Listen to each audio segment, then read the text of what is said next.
સુરતના મૈદરપુરા પોલીસ સ્ટેશનની બહાર હીરા આરોપીના પરિવારની 3 મહિલાએ આપઘાતનો કર્યો પ્રયાસ. જાણો શું છે મામલો. સુરતના મૈદરપુરા પોલીસ સ્ટેશનની હદમાં આરોપીના પરિવારની 3 મહિલાએ દવા પી આપઘાતનો પ્રયાસ કર્યો હતો. જો કે ત્રણેયને હાલ સારવાર માટે હોસ્પિટલ ખસેડવામાં આવ્યા છે. બીજી તરફ પોલીસે પણ તપાસ શરૂ કરી છે.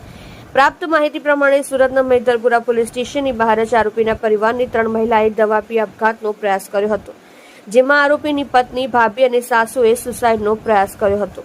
ડીસીપીએ જણાવ્યું હતું કે મુખ્ય આરોપીની ધરપકડ કરવામાં આવી ત્યારે તપાસમાં દિલીપનું નામ ખુલ્યું હતું. પોલીસની તપાસ વખતે આરોપીના પિતાએ કહ્યું હતું કે જો તમે મારા દીકરાની ધરપકડ કરશો તો હું આત્મહત્યા કરીશ, જેની પોલીસે તે સમયે પોલીસ સ્ટેશન ડાયરીમાં નોંધ કરી હતી. આરોપી હાલ રિમાન્ડ હેઠળ. મૈદરપુરા પોલીસ સ્ટેશનમાં ગત 8/2024ના રોજ 65 લાખના હીરા ચોરીની ફરિયાદ નોંધાઈ હતી, જેમાં મુખ્ય આરોપીની ધરપકડ કરવામાં આવી હતી, જેની પૂછપરછ કરતા સામે આવ્યું હતું કે ચોરીનો મુદ્દામાલ દિલીપને નામ સામે આવ્યું હતું, જે બાદ પોલીસે તેની પણ ધરપકડ કરી હતી. આરોપી હાલ રિમાન્ડ હેઠળ છે. આપઘાતનો પ્રયાસ કરનારના નામ લતાબેન વાઢેર, કવિતાબેન વાઢેર, પ્રેમિલાબેન ગોહિલ સામે આવ્યા હતા. 8 ઓગસ્ટ 2024ના રોજ મૈદરપુરા પોલીસ સ્ટેશન ખાતે એક નોકર ચોરીનો ગુનો દાખલ થયેલ છે, જેની અંદર 65 લાખ રૂપિયાનો મુદ્દામાલમાં હીરા ગયેલા હતા.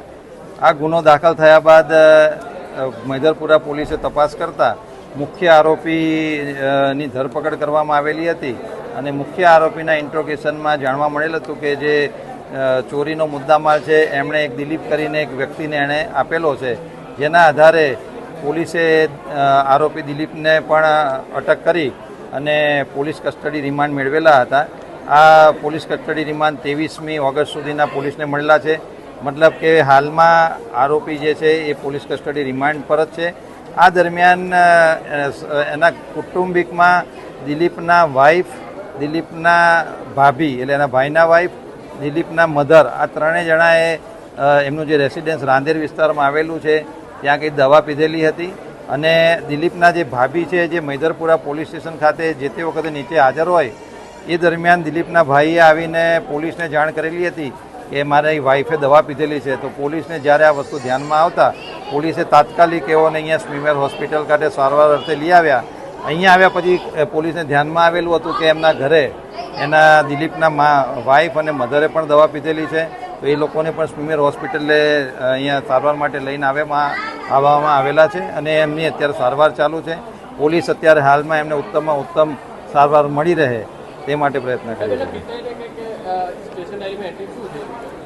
આની અંદર જ્યારે મુખ્ય આરોપીની ધરપકડ કરવામાં આવેલી એ વખતે તપાસમાં દિલીપનું નામ ઓપન થયેલું હતું, એટલે એની અટક થતાં પહેલાં જ્યારે એના દિલીપના ફાધરને ધ્યાનમાં આવેલું હતું કે આમાં દિલીપે મુદ્દામાં લીધો છે એટલે દિલીપની પણ ધરપકડ થશે, એટલે એણે પોલીસને તપાસ વખતે એવું કહેલું હતું કે જો તમે મારા દીકરાની ધરપકડ કરશો તો કે હું આત્મહત્યા કરીશ, જેની પોલીસે જે તે વખતે ઓફિશિયલ સ્ટેશન ડાયરીમાં નોંધ કરીને નોંધ રાખેલ હતી અને એ દરમિયાન આ બનાવ બનેલો છે.